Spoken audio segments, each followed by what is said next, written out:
అశ్వత్థామ ఎందుకు ఇంకా చిరంజీవిగా ఉన్నాడు? అశ్వత్థామకు చావు లేదా? అశ్వత్థామ చిరంజీవిగా ఉండడానికి గల కారణం ఏమిటి? అది వరమా శాపమా? మన హిందూ పురాణాల ప్రకారం అశ్వత్థామ ఇంకా 6 అమరజీవులుగా ఉన్నారు. అయితే ఆ మిగతా 6 ఎవరు? ఇప్పుడు ఈ వివరాలన్నీ వీడియోలో వివరంగా తెలుసుకుందాం. ఈ 7 చిరంజీవులు సత్యయుగం, ద్వాపరయుగం, త్రేతాయుగం నాటివారు. మరణాన్ని కూడా ఓడించి ఈ సప్త చిరంజీవులు శాపం వల్లనో లేదా వరం వల్లనో చిరంజీవులుగా ఉన్నారు. ఈ భూమి మీద ఇంకా ఈ 7 ఎందుకు జీవించి ఉన్నారు? ఉంటే మన ముందుకు ఎందుకు రావడం లేదు? అసలు మన ముందుకు వస్తే ఏమవుతుంది? సప్త చిరంజీవుల్లో మొదటివాడు హనుమంతుడు. రామాయణ కాలంలో అసలు హీరో రాముడు కానీ అందరికీ ఇష్టమైన క్యారెక్టర్ మాత్రం హనుమంతుడివే. శివుడు 11వ అవతారమే హనుమంతుడని పురాణాలు చెబుతున్నాయి. మన సాంస్కృతిక శ్లోకాల్లో సప్త చిరంజీవుల పేరుల్లో హనుమాన్ పేరు కూడా ఉంటుంది. శ్రీరాముడు తన అవతారాన్ని చాలించి వెళ్ళిపోయినా హనుమ జీవించి ఉండవలసిన ఆవశ్యకత ఏంటి?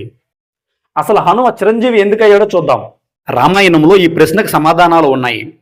రావణుడు సీతాదేవిని లంకకు తీసుకువెళ్ళిన తర్వాత సీతాదేవి కొన్ని నెలల పాటు శోకంలో ఉంటుంది. ఆ శోకాన్ని రాముడు పంపిన సందేహం ద్వారా హనుమంతుడు తీరుస్తాడు. ఆ సమయంలో సీతాదేవి భూమండలం అంతం అయ్యే వరకు చిరంజీవిగా ఉంటావు అని దీవిస్తుంది. అలా కాకుండా ఇంకో ఇతిహాసం కూడా ఉంది. హనుమ తన చిన్నప్పుడు ఆకాశంలో వెలుగుతున్న సూర్యుడిని తినే ఫలం అనుకుని సూపర్ మ్యాన్లా ఎగురుకుంటూ వెళ్ళి తినాలని ఆతృతగా చూస్తాడు. అప్పుడు ఇంద్రుడు హనుమపై దాడి చేసి గాయపరుస్తాడు. స్పృహ కోల్పోయిన హనుమను చూసిన పవనదేవుడు కోపంతో మొత్తం బ్రహ్మాండలాన్ని స్తంభింపజేస్తాడు. గాలి లేక భూమిపై మనుషులు, జంతువులు అల్లాడిపోతుంటారు.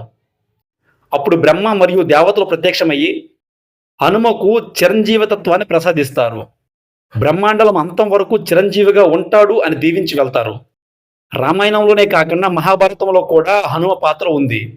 మహాభారత సమయంలో భీముడికి హనుమ దర్శనమిచ్చి మార్గనిర్దేశం చేస్తాడు. అలాగే కలియుగంలో తులసీదాస్కు రామాయణ పూర్తి గాథను హనుమంతుడే స్వయంగా వివరించినట్లు చెబుతారు. రామచరిత మానస్ కావ్యం హనుమాన్ వల్లనే జరిగిందట. అందుకే హనుమాన్ చాలీసాను కూడా రచించగలిగారు తులసీదాస్. శ్రీరాముడు అవతారం చాలించినా కూడా హనుమ నిరీక్షణ అంతా ఆ శ్రీ మహావిష్ణువు 10వ అవతారమైన కల్కి కోసమే అని మన పురాణాలు చెబుతున్నాయి. కలిని అంతం చేయడానికి విష్ణుమూర్తి అవతారమైన కల్కికి సహాయం చేయడానికి ఎదురు చూస్తున్నాడు. తరువాత పరశురాముడు విష్ణుమూర్తి 6వ అవతారం. రేణుకా జమదగ్నిల కుమారుడు పరశురాముడు.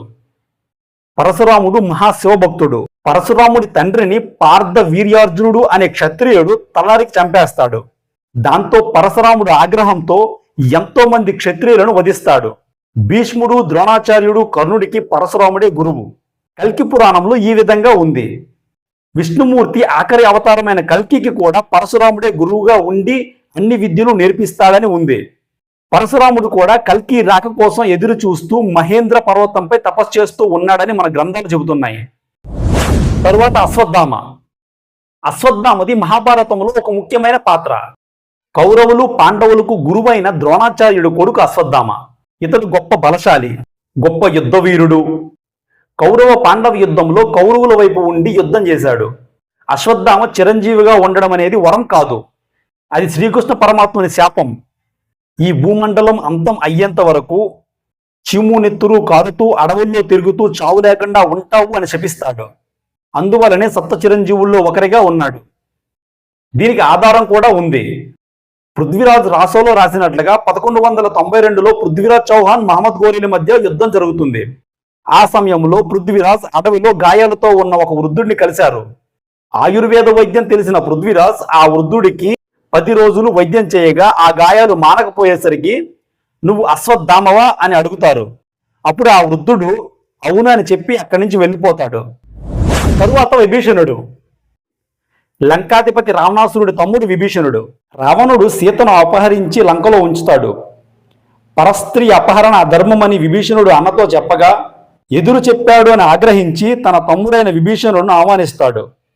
రామరావణ యుద్ధ సమయంలో రాముడి వద్దకు వచ్చి విభీషణుడు రావణాసురుడి యొక్క శక్తి గురించి, రహస్యాల గురించి చెప్పి రాముడి విజయంలో కీలక పాత్ర పోషిస్తాడు. రావణాసురుడిని సంహరించిన తరువాత రాముడు విభీషణుడికి లంకకు రాజుగా ప్రకటించి పట్టాభిషేకం చేస్తాడు.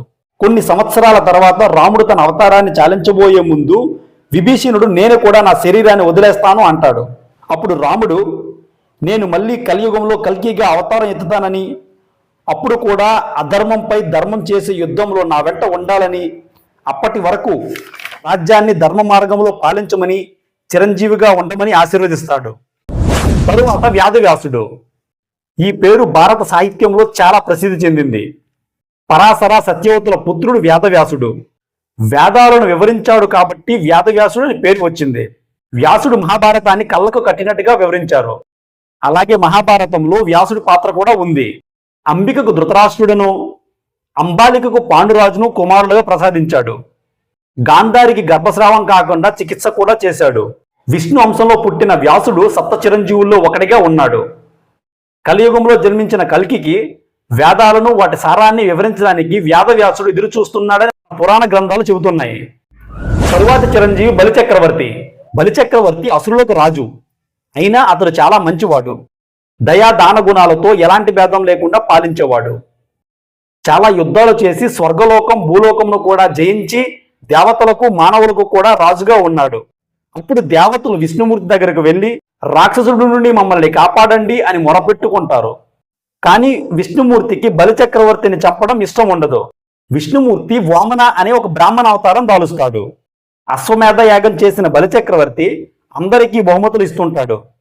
అదే సమయంలో వామనుడు అక్కడికి వెళ్ళి, నాకు 3 అడుగుల చోటు కావాలి అని అంటాడు.